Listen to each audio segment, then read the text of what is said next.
All right, we are on to our part 3 and final part of the APES Energy keynote presentation. We just finished talking about hydroelectric power and some of the drawbacks for migratory fish that need to move upstream and have a difficult time doing that.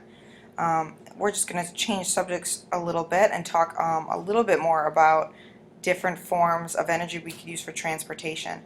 Transportation in the United States consumes over 2/3, 66% of the total petroleum consumption. So that's just transporting things like food across the country, water across the country, soda across the country, um, industry, any parts that are needed for industry, transporting that across the country, energy resources, clothing, everything we consume. Very little of it is made in our local community. So I would emphasize right now that if it's available to you in your life, it's really important to consume goods that are made and grown in the area in which you live. Because transportation is such a big issue and consumes so much energy. So what are some alternatives? Well, one that has been talked about a lot and is in use is the hybrid electric vehicle.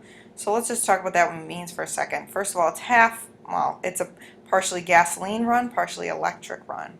So gasoline powered cars are awesome because they can drive really long distances. You don't have to fill up as often. So you can drive to another state or drive to another area before you need to actually refuel. But the problem is the CO2 that's produced. So obviously the issue with gasoline, even though it's a good source of energy, is that it is leading to global warming and it will run out.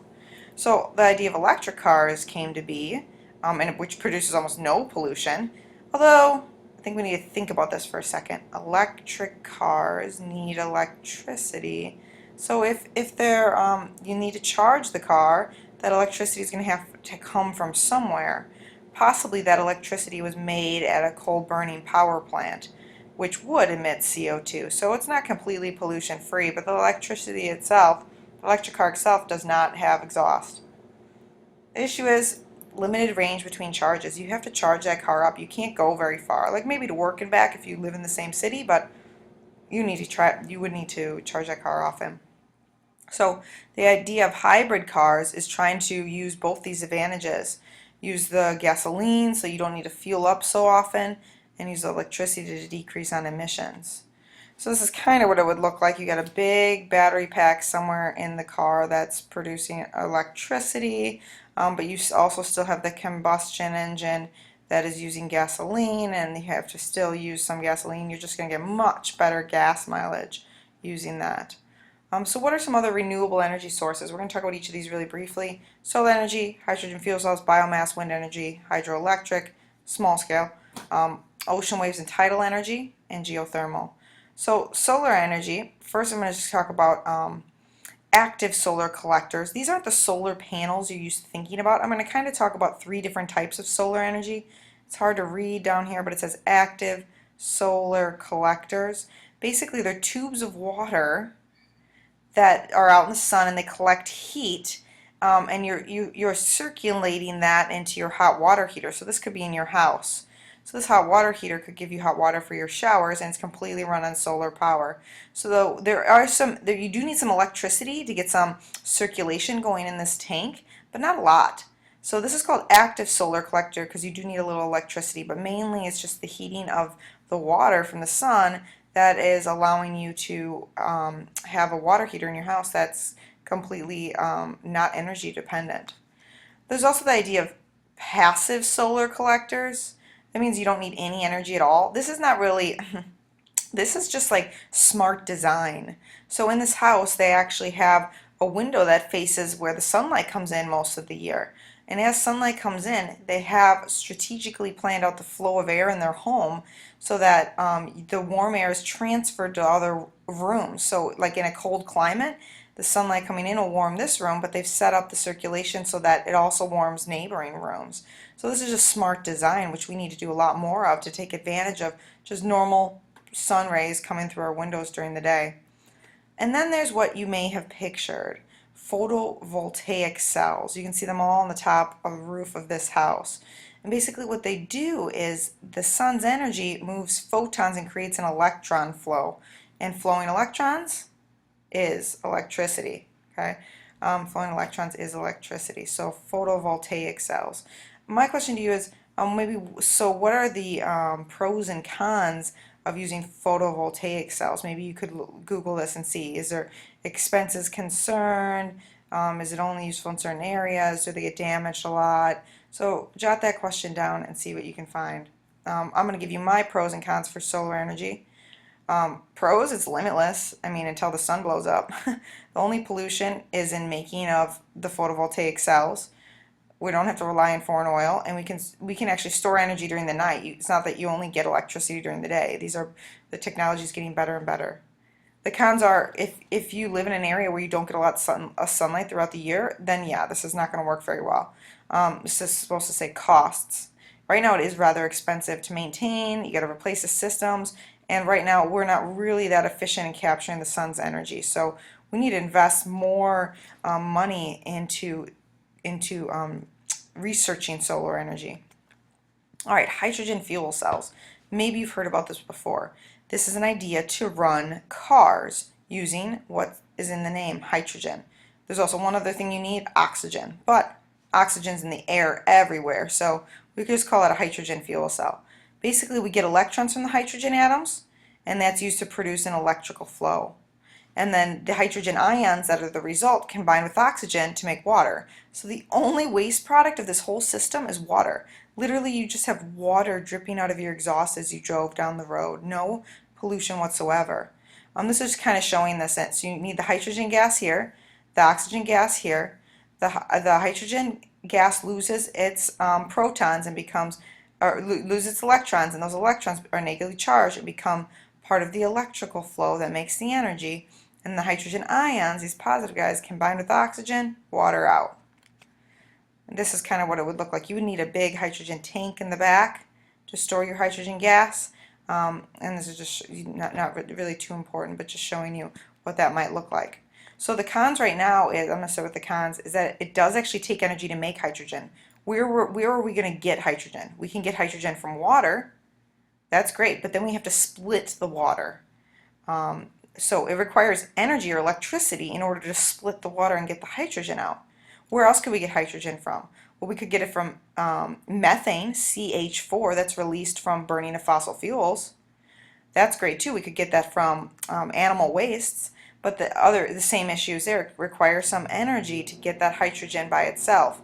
So that's one of the cons. Also, if we want to change from a fossil fuel system and have hydrogen gas stations instead of gasoline gas stations, well, that would be a very expensive transition, and countries would have to invest a lot of money in that. Hydrogen gas is explosive. Now, so is gasoline, but your big hydrogen tank in your car could be a hazard.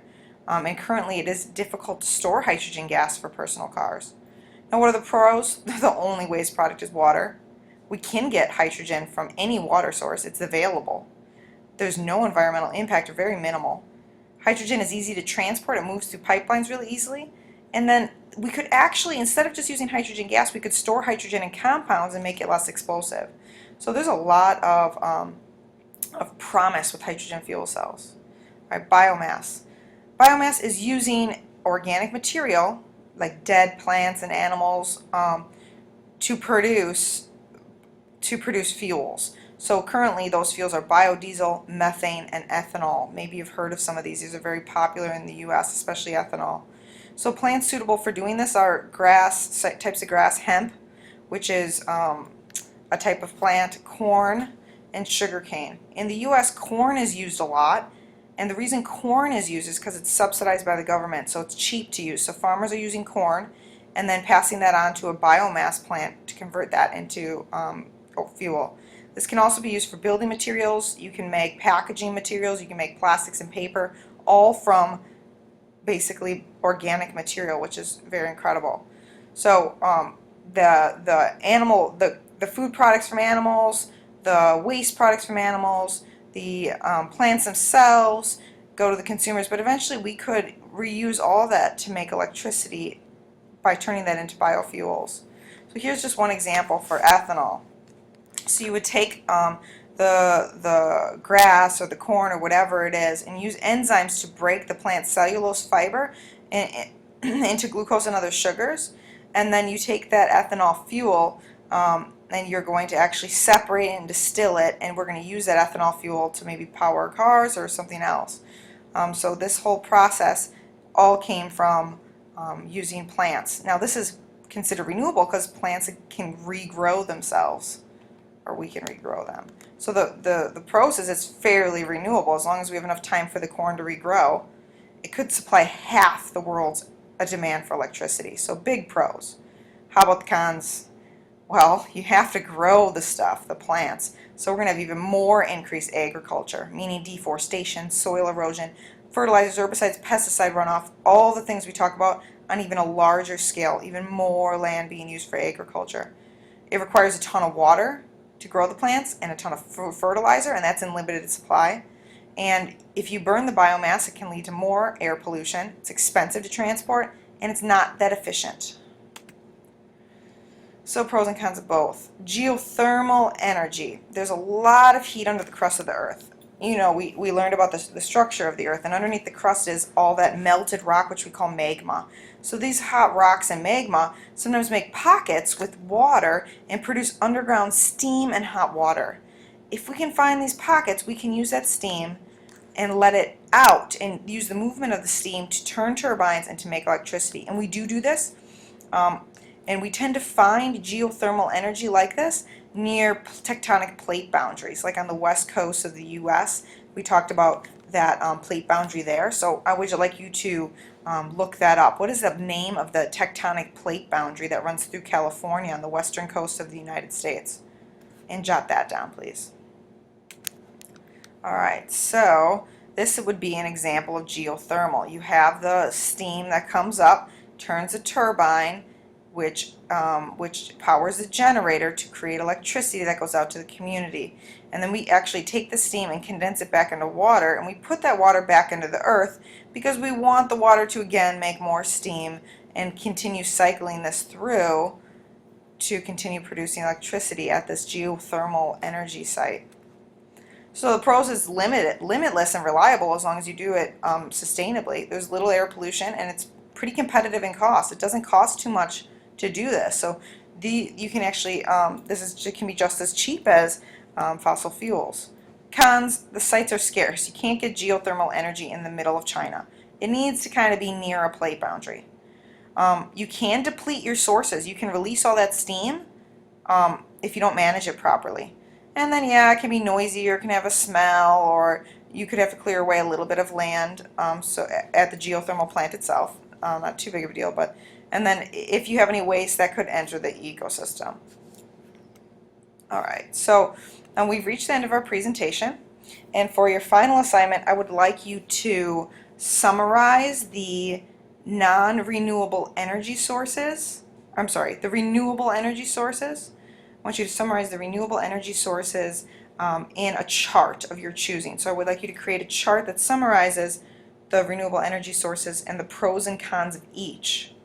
And then just under it, I would like you to write a good sized paragraph on which renewable energy source you think is sort of the best option for the near future. Which do you think is the best option? Which direction should we focus our energy on, and why? And you're welcome to do other research to do that. And that's all she wrote. Thank you for watching APES Energy presentation, and have a good day.